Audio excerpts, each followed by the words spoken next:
Hey guys, it's me again. I've been meaning to do this and I keep forgetting, but I was sitting here looking at TV. Oh, sorry guys, my hair was out of place. Looking at TV, and I remember my good friend Keisha uh, asked me to do and not the Keisha you guys saw last weekend, another Keisha asked me to do a summer hacks or summer tips for. Uh-oh, my camera fell. Hold on, guys. Hold on. Technical difficulties. Technical difficulties. All right, here we go. So she asked me to do a summer hack for diabetics, health, things, survival tips for the summer, basically. So I have a whole list. So I'm just going to pull from some of them.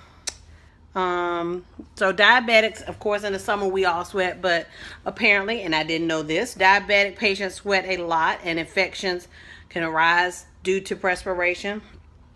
So it's suggested that take a bath, proper hygiene, twice a day. And they said an antiseptic lotion to prevent bacterial growth on your body. I guess if you sweat excessively, that's not an issue for me. But I'm going to throw it out there. Wear lightweight, free-flowing clothing, cotton clothes. I do that anyway, even before I was diagnosed with diabetes. So avoid those synthetic clothes as well. Always use sunscreen, whether you're diabetic or not. Everybody should use sunscreen. Sunburns result in rising blood sugar level. Did not know that. So you buy that sunscreen with the higher SPF. Even when you're going on a long drive, you still, anytime the sun is hitting your skin, you need to have that on, basically. With open sunroofs, all that applies. How to care for your feet. I know you guys have always heard diabetics have a lot of issues with their feet. So you have to be careful if you injure your foot. If you have any kind of infections or cuts, you have to care for them properly. Always check your feet and keep them clean and washed and dry. And, always when you go to the doctor, follow up and have them check them out as well. This daggone thing, y'all. I'm telling you, I tried to rig this so I wouldn't have to hold it. Let me try one more. One more rig, guys. And thanks for your patience. I'm not going to record this over, so thank you. So during the summers, again, we sweat a lot. So with socks and closed-toe shoes, wear open-toe shoes, wear cotton socks. In the summer, I don't wear socks. And I try to have my feet out as much as possible. If you go out for a vacation, picnic, or beach, avoid walking barefoot. Now, that's something I need to work on because I'm a country girl, southern girl. And as soon as I get home, that's the first thing I do is take my shoes off. And I've been known to go outside with my shoes off. I'll sit on my stoop. I'll walk in my driveway with my shoes off. So I need to be careful of that. Even on the beach, you should wear your flip-flops. Don't go barefoot, because you could cut your foot on something or whatever. Dehydration, again, that's everyone, but us especially. You have to make sure you're hydrated because of the sweating. Your blood sugar levels can rise, so stay hydrated and avoid dehydration. So then if you don't drink enough water, because I know, and I've been guilty of this too, it talks about we urinate a lot and you get tired of peeing. So sometimes, like last weekend, I didn't drink a whole lot of water because I knew I was going to be on the road and I didn't want to have to keep peeing. But it says if you do that, if you avoid drinking water to avoid urinating, it can lead to adverse situations like dry mouth. And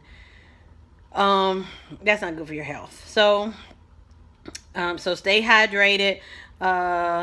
Do not take let's say. Okay, so if you don't drink a lot of water, it increases the the water. Okay, let me just read the whole sentence.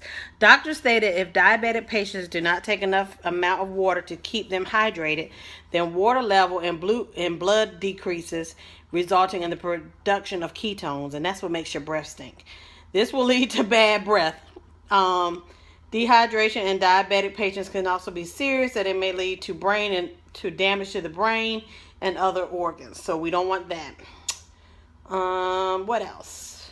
So you always have to self-check and monitor, which I try to do, especially if you start feeling dizzy or nauseous, you're sweating excessively, you're having muscle cramps, you're clammy, increased heartbeat, or headaches. Definitely seek medical attention.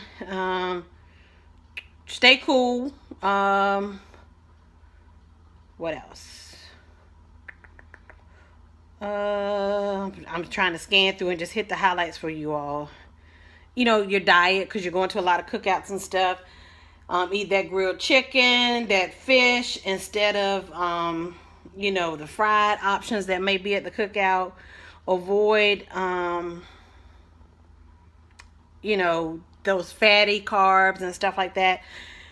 We have all seen the colorful plate on how your plate should look. Your plate should have mainly vegetables, so make sure you create those colorful plates and you have your salads.